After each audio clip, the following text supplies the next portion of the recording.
Hi, today I want to share with you how to sculpt a laughing face with air-dry clay. This is the one that I sculpted previously, and this is the one that I've demonstrated. But I like this one better, so I think I will use this one. Because I'm not an English native speaker, so I just can't do the video and think about what to say and what to do next.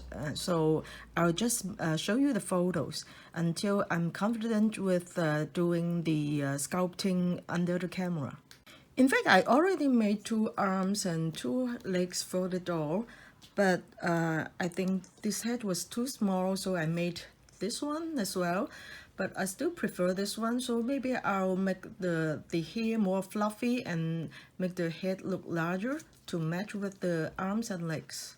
Then I'll put the doll in this cup, and she'll look like bathing in the cup with a lot of fruits inside, and I'll add resin. So the whole thing will look like she's bathing in a cup of fruit tea. Let me also tell you briefly the characteristics of different air-dry clay. For this one, I used super light clay, which is different from light clay. For this one, I used light clay. The difference is not that this one is even lighter, but in the texture. So this is super light clay. You can see that. When you take the pieces apart, it's very elastic, very resilient. And for this one, light clay, the texture is like this. What I don't like about light clay and super light clay is that they are very resilient, very bouncy. So when I make a depression or a dent, it will bounce back in a few minutes. So I have to make the dents and the depression time and again before it totally dries up. So this one was also made with super light clay. So I didn't make the face so fat. This is Snow White.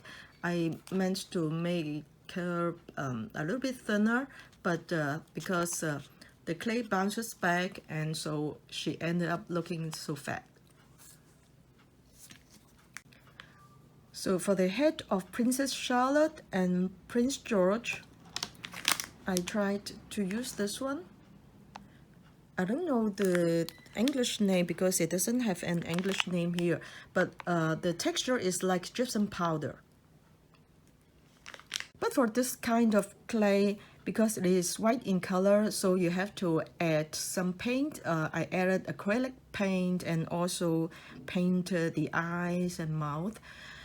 And before it totally dries up, you can add water and do the sculpting for a few days, but not for the air-dry clay or the super light clay or the light clay. But the weakness is that you have to do a lot of smoothing because the texture is very coarse, it's not very smooth. So you see the surface is in fact not very smooth. Otherwise, I think I have done these 2 doll heads very well because they look like the head of the face of the original people very much. This one looks like Princess Charlotte and Prince George. I'll put the picture of them that I referenced for you to have a look.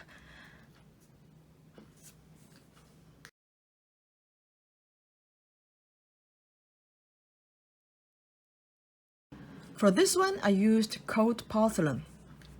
Cold porcelain is not so bouncy as super light clay or light clay, and is smoother than this kind of clay, and the drying time is reasonably long enough for me to do the sculpting, so I like cold porcelain the best. The cost of super light clay is the lowest, so I'm still learning to practice to sculpt with super light clay. In fact, I also had another doll made with super light clay, and I was happy with it. But because that one was custom made, and it was supposed to be a fake cake topping. So after I made it, I delivered it to the customer. So I don't have it right now to show you, but I can show you the photos.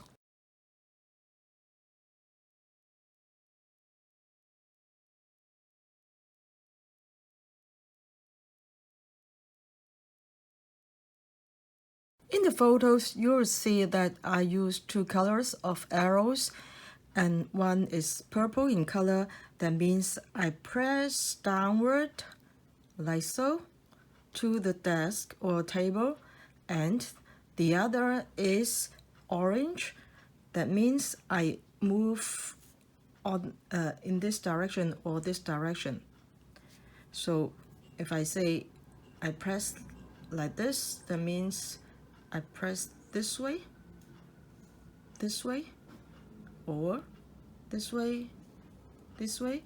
And for some of them, I have both arrows. That means I press downward as well as in one direction, like this, and also downward.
The main differences in these two door heads or door faces are that for this one, after I pressed with the stylus like so to make an indentation across the eye area and also the nose bridge, I also pressed the individual eye areas like this. But because for this kind of clay it's difficult to smooth out the dents, so I tried not to do the same for this one. So I didn't press it. So you can see that the eye areas are not depressed enough. So this one is better. And also when I pressed down, I also pressed in this direction, like so. So the cheek will look more puffy and look more chubby. And the other difference is that for the chin, I didn't take this part up, the chin part area up as much as this one. So this one looks better. And also because the eyes are more proportional for this one than this one. So the gist of sculpting a laughing face is the eyes. You make the eyes round like this. And also you make the laughing lines more obvious, like here and here. Also the eye bag under the eyes. Even for babies, when they laugh, the eye bags are very obvious. So that's it of my sharing today. If you want to know the outcome of this doll head, please write in the comment section. Thanks for watching. Bye.